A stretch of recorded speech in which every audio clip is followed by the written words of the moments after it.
আমার বিশ্বাস ও 10 মিনিটে এক পারা শেষ করে দিতে পারবো। সাব্বিহ ইসমা রাব্বিকাল আ'লা। এই পৃষ্ঠার একটা সূরা আছে, ওই সূরাটা হাল আতাকা হাদিসুল গাশিয়াহ। আপনি যদি কখনো মারা যান তাহলে ইব্রাহিমের মিশর আজহার পর্যন্ত পড়লে যত টাকা লাগবে ওই টাকাও আমি দেবো যদি আমি বেঁচে থাকি। ইব্রাহিম এমন একটা ছেলে যে বিশ্বমানের একজন হাফেজ হচ্ছে, সে একজন ভালো শিল্পী হচ্ছে, সে একজন ভালো কারি হচ্ছে, সে একজন ভালো বক্তাও হবে ইনশাআল্লাহ। আমার এই বিশ্বাস আমার অন্তর আছে। আমি বলি তো বাবা, আমি যদি মরে যাই তোর এমন এক জায়গায় দিছি যে তোর জন্য আমি চিন্তা করবো না।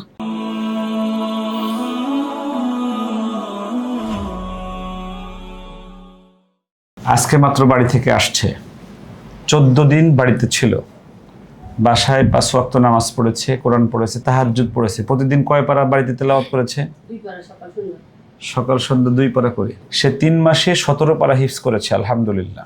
আজকে আমি একটা যে জিনিস দেখাতে চাচ্ছি সেটা হলো 14 দিন বাড়ি থেকে আজকে সে আসছে, তার তিলাওয়াতটা কতটুকু এসেছে আমরা একটু দেখি, দেখবো? আচ্ছা, أعوذ بالله من الشيطان الرجيم بسم الله الرحمن الرحيم وقال رجل مؤمن أعوذ بالله من الشيطان الرجيم بسم الله الرحمن الرحيم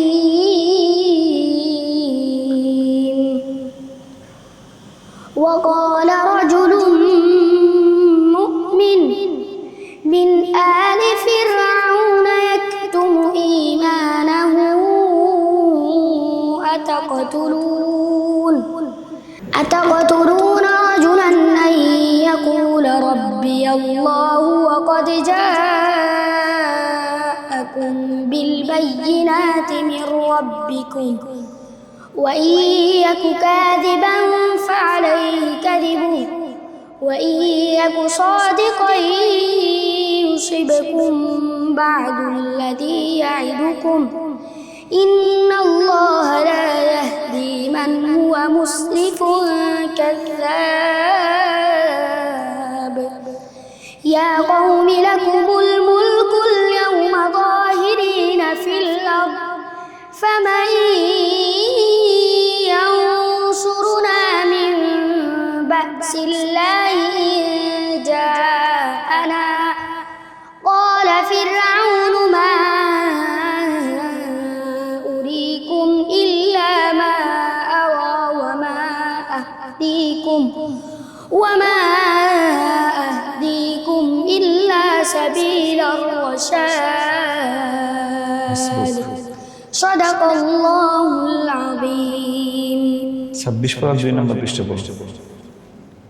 أعوذ بالله من الشيطان الرجيم قل ما كنت بدعا من الرسل وما أدري ما يفعل بي ولا بكم إن أتبع إلا ما يوحى إلي وما أنا إلا نذير مبين 22 পারা 5 নম্বর পৃষ্ঠা পড়ুন। أعوذ بالله من الشيطان الرجيم لا جناح عليهن في آبائهن ولا أبنائهن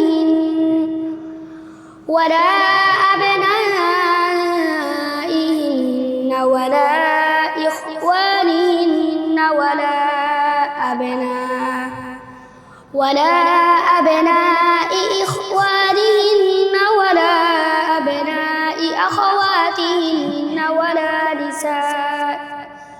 ولا نسائهن ولا ما ملكت أيمانهن صدق الله العظيم 30 পারা 12 নম্বর পৃষ্ঠা পড়ুন।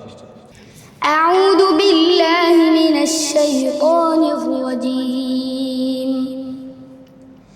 سبح اسم ربك الأعلى এই পৃষ্ঠার একটা সূরা আছে, ওই সূরাটা পড়ুন। هل أتاك حديث الغاشية وجوه করার 4 নাম্বার পৃষ্ঠা একটা সূরা আছে, ওই সূরাটা عبس وتولى أن جاءه الأعمى আসসালামু আলাইকুম রহমতুল্লাহ। কি বুঝলেন? ছেলেটা 14 দিন বাড়িতে থেকে এসেছে।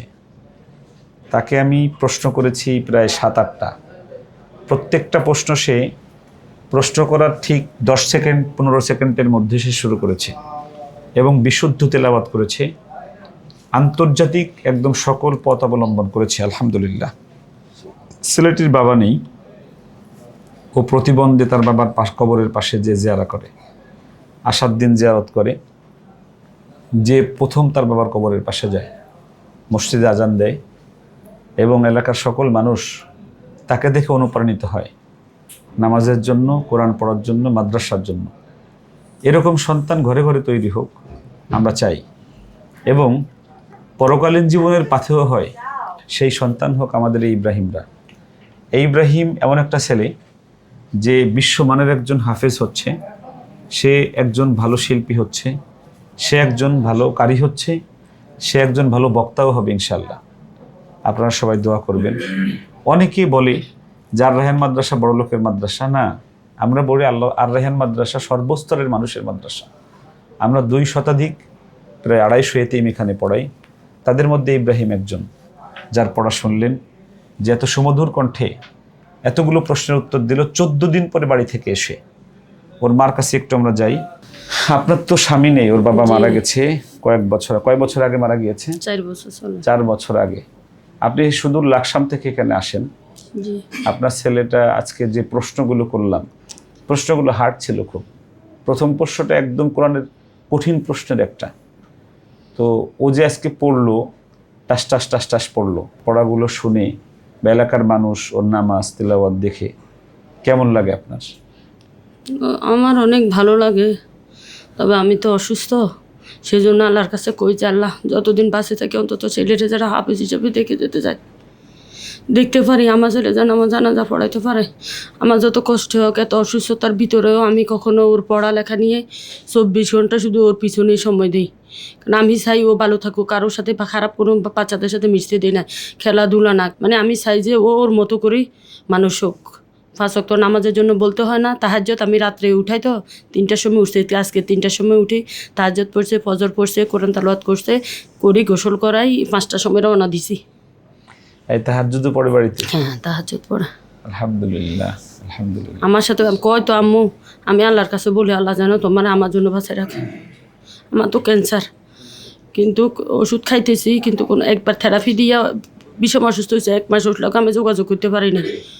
পরে দিয়ে আমি কইছি আমি থেরাপি দিব না, মরলে এমনি মরে যাবো। আপনি যদি কখনো মারা যান, তাহলে ইব্রাহিমের মিশর আজহার পর্যন্ত পড়লে যত টাকা লাগবে ওই টাকাও আমি দেবো যদি আমি বেঁচে থাকি।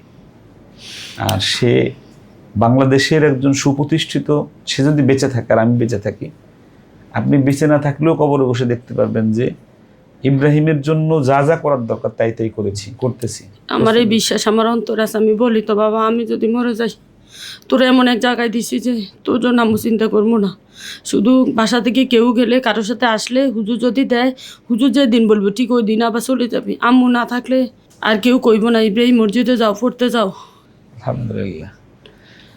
আমি শুধু এতিমদের পড়াই এরকম না, এদের চূড়ান্ত আশ্রয়দাতা আমি, আলহামদুলিল্লাহ। যেমন আপার ক্যান্সার আক্রান্ত উনি আগে একদিন কান্না করে আমাকে বলেছিলেন, আমি সব সময় বলি এটা, ওর বাবা তো মারা গেছে, উনি মারা গেলে ইব্রাহিমের সব ধরনের দায়িত্ব আমি পালন করবো ইনশাল্লাহ, এবং এই ইব্রাহিমকে আপনারা বিশ্ব মঞ্চ পর্যন্ত দেখতে পারবেন ইনশাল্লাহ। একজন এতিম টাকা ছাড়া কিভাবে বিশ্ব মঞ্চ পর্যন্ত যায়, এটা দেখতে হলে কওমি মাদ্রাসায় আপনাদের যেতে হবে। এটা দেখতে হলে বাংলাদেশের যত কওমি উলামায়ে কেরাম আছে তাদের প্রতিষ্ঠানগুলো আপনাদের ঘুরতে হবে।